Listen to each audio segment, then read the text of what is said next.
আসসালামু আলাইকুম। আমরা মুসিবতত পড়লে ধৈর্য হারা হয়ে যাই।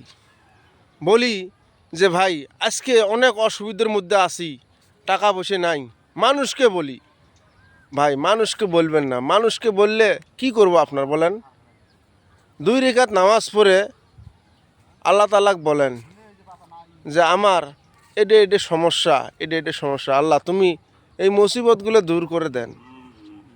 ভাই একটা কথা বলি, মনে রাখবেন, এই যে বাইগনের গাছটা এক জায়গাত বিছন ফেলাছিলাম, বিছি ওই জায়গার তাই তুলি নিয়ে আসি, এই জমিনত গাড়লাম।